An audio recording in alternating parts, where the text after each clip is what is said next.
menjelaskan itu tentang materi pembelajaran, yaitu materi pembelajarannya daftar cek masalah. Di mana di sini ada 6 poin, yaitu yang pertama pengertian daftar cek, yang kedua ciri-ciri daftar cek masalah, dan yang ketiga fungsi daftar cek, dan yang keempat itu manfaat daftar cek.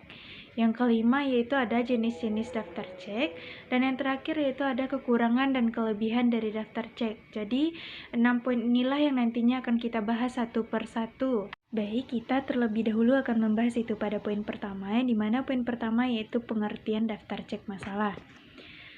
Yaitu pengertian daftar cek masalah adalah alat rekam observasi yang memuat sebuah daftar pernyataan tentang aspek-aspek yang mungkin terdapat dalam sebuah situasi, tingkah laku, dan kegiatan individu maupun kelompok. Daftar cek secara spesifik ini berfokus pada karakteristik, meningkatkan objektivitas pengukur, dan memberikan komparabilitas sesama yang dilakukan, dan daftar ini lebih pengamat terhadap observasi mudah yang digunakan. Lanjut kepada poin selanjutnya, itu yang kedua atau yang B, yaitu ciri-ciri daftar cek masalah. Ciri-ciri daftar cek masalah, ada beberapa ciri-ciri daftar cek yang baik sehingga memungkinkan daftar cek dapat difungsikan sebagai alat pencatat yang baik atas hasil observasi dan sekaligus sebagai alat pengumpulan data. Ciri-ciri daftar cek yang baik adalah yang pertama, sesuai dengan tujuan yang telah ditetapkan. Yang kedua, direncanakan secara sistematis. Yang ketiga, berupa format yang baik dan praktis. Dan yang keempat, itu hasil pengecekan diolah sesuai dengan tujuan. Yang kelima, dapat diperiksa validitas, reliabilitas, dan ketelitiannya. Dan yang terakhir, itu yang keenam, bersifat kuantitatif. Baik, di sini akan melanjutkan kepada poin ketiga, yaitu fungsi daftar cek. Yaitu fungsi daftar cek berfungsi sebagai yang pertama alat pencatat hasil observasi, meski akhir-akhir ini pencatatan juga bisa dilakukan dengan menggunakan alat-alat elektronik. Tetapi pencatatan dengan memanfaatkan daftar cek ini masih sangat diperlukan, lantarannya tidak semua tempat tersedia fasilitas penunjang penggunaan alat-alat elektronik. Yang kedua, memudahkan individu mengemukakan masalah yang pernah dan sedang dialaminya. Dengan daftar cek masalah ini memungkinkan individu untuk mengingat kembali masalah-masalah yang pernah dialaminya. Yang ketiga yaitu untuk sistematisasi jenis masalah yang ada pada individu agar memudahkan analisis dan sintesis dengan data yang diperoleh dengan cara atau alat lain. Yang keempat, untuk menyarankan suatu prioritas program pelayanan bimbingan dan konseling sesuai dengan masalah individu maupun kelompok pada saat itu.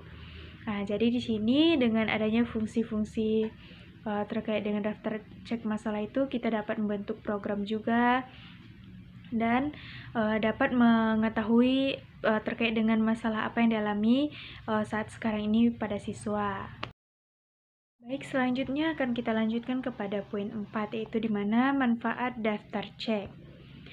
Di sini ada beberapa manfaat daftar cek itu, yang dimana daftar cek masalah memiliki beberapa manfaat. Yang pertama itu menggambarkan atau mengevaluasi seseorang, objek, atau peristiwa tertentu. Yang kedua, dapat menemukan faktor-faktor yang relevan dengan masalah yang menjadi pusat perhatian. Yang ketiga, untuk melengkapi data yang sudah ada. Dan yang keempat, untuk mengenal individu yang perlu segera mendapatkan layanan bimbingan khusus. Yang kelima, untuk memahami masalah individu maupun kelompok.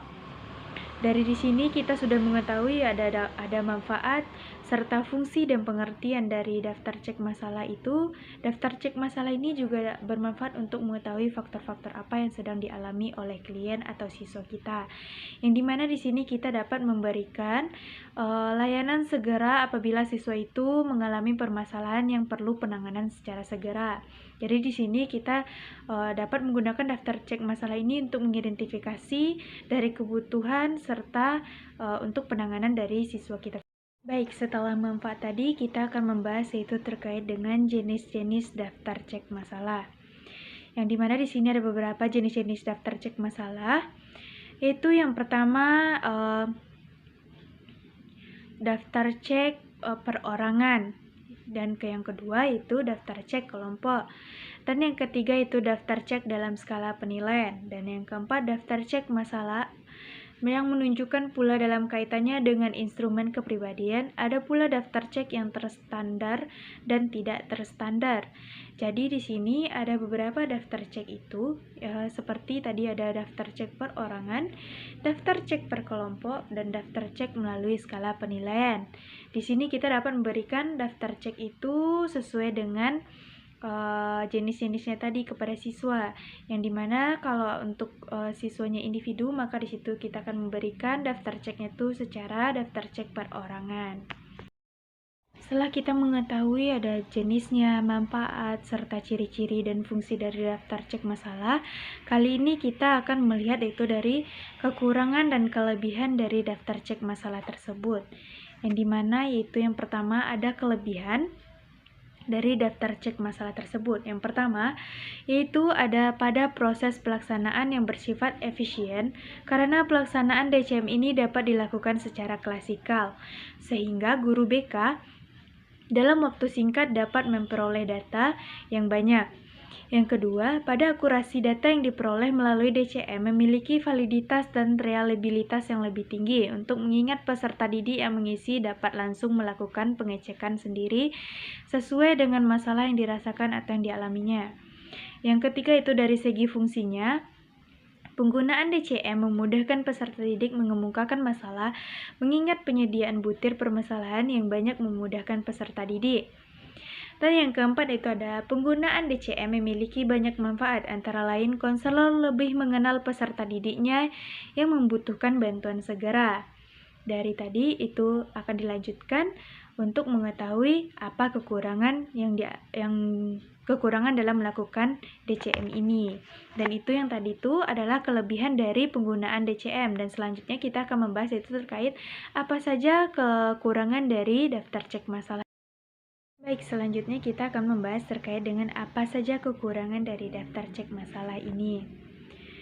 Yaitu ada itu pada poin kedua itu kekurangan daftar cek masalah atau DCM. Yang pertama, membutuhkan waktu yang banyak untuk pengelolaan hasilnya sebagai konsekuensi dari banyaknya jumlah bidang masalah dan juga butir pertanyaan masalah yang tersedia. Yang kedua itu, data yang diungkapkan melalui daftar cek masalah atau DCM masih bersifat umum, berbentuk peta masalah dan banyaknya masalah yang dialami pada setiap bidang. Yang ketiga yaitu ada, para siswa hanya memberikan respon dalam bentuk verbal saja. Dan yang keempat, pengumpulan data terpaksa hanya tergantung kepada kejujuran dan keikhlasan pada siswa tersebut. Yaitu yang kelima, seringkali subjek tidak memberikan jawaban yang benar karena adanya beberapa alasan. Nah, di sini kita sudah mengetahui terkait dengan apa kekurangan dan kelebihan dari daftar cek masalah ini. Nah, di sini kita dalam menggunakan daftar cek masalah juga ada kekurangan dan kelebihannya. Yang dimana seperti kekurangannya itu karena dapat menyatakan atau dari bidang-bidang dari 4 bidang, yaitu bidang pribadi, belajar, sosial, dan karirnya, kita dapat mengetahui dari hasil jawaban yang dijawab oleh siswa kita tadi. Tapi dalam pengelolaan hasilnya juga memiliki kekurangan, yaitu karena memiliki waktu yang lebih banyak. Jadi itulah materi pembelajaran kita pada hari ini, yang dimana di sini sudah kita membahas yaitu dari pengertian, ciri-ciri daftar cek masalah, serta fungsi daftar cek masalah, dan manfaat serta kelebihan dan kekurangan dari daftar masalah. Semoga bermanfaat untuk kedepannya.